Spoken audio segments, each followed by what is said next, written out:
పంటలకు ధరలు లేక రైతులు కష్టాల్లో ఉన్నప్పటికీ కూటమి ప్రభుత్వం పట్టించుకోవడం లేదన్న మాజీ సీఎం జగన్ వ్యాఖ్యలకి కౌంటర్ ఇచ్చారు వ్యవసాయ శాఖ మంత్రి అచ్చెన్నాయుడు.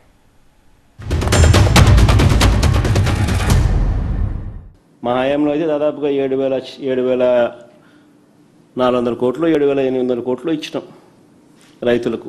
ఉచిత పంటల బీమా ప్రభుత్వమే చేసి రైతు తరపున కూడా ప్రభుత్వమే కట్టి ఆ కైండ్ ఆఫ్ సపోర్ట్ ఫార్మర్స్కు ఇవ్వడం జరిగింది.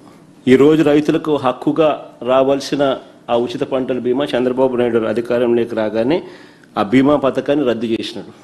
రైతుల పరిస్థితి ఈరోజు ఒకవైపున ఇన్పుట్ సబ్సిడీ రాదు, మరోవైపున రైతులకు హక్కుగా రావాల్సిన ఇన్సూరెన్సు సొమ్ము చంద్రబాబు నాయుడు పుణ్యాన రాకుండా పోయింది.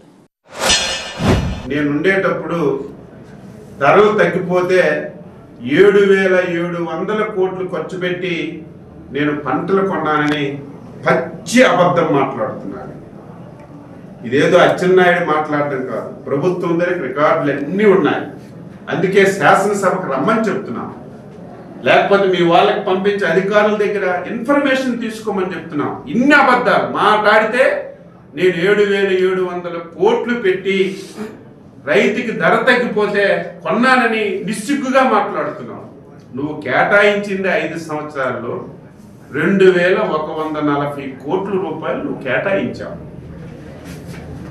అందులో నువ్వు 5 సంవత్సరాల్లో ధరలు తగ్గేటప్పుడు ప్రభుత్వం ఇంటర్ఫీర్ అయ్యి ఖర్చు పెట్టినటువంటి డబ్బులు కేవలం 1,400 కోట్లు 5 సంవత్సరాలు నువ్వు ఖర్చు పెట్టావు. మరి ఈ ప్రభుత్వం ఏం చేస్తూ ఉందని అడుగుతా ఉన్నా. చంద్రబాబు నాయుడు అనే వ్యక్తి ఏం చేస్తూ ఉన్నాడని అడుగుతా ఉన్నా. నిద్రపోతున్నాడా? రైతన్నా మీకోసం అంట. ఏమంటాడు?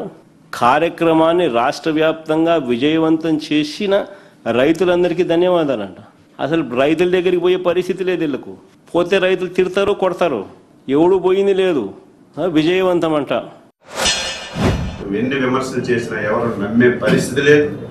మేము 6-7 రోజులు తిరిగి రైతులు చాలా హ్యాపీగా, ప్రభుత్వం చాలా చేస్తుంది కానీ ఇంకా చేయవలసినటువంటి అవసరం ఉందని రైతులందరూ హ్యాపీగా ఉంటే మేము రైతుల దగ్గరికి వెళ్ళడానికే భయపడిపోతున్నాం.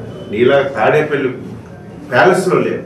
నేను, ముఖ్యమంత్రి, మంత్రులు, ఎమ్మెల్యేలు అందరం 6 రోజులు రైతుల దగ్గరికి వెళ్ళాం. 55 లక్షల మంది రైతులు ఈ 6 రోజుల్లో పార్టిసిపేట్ చేశారు. వాళ్ళకు ఉన్నటువంటి సమస్యలు చెప్పారు.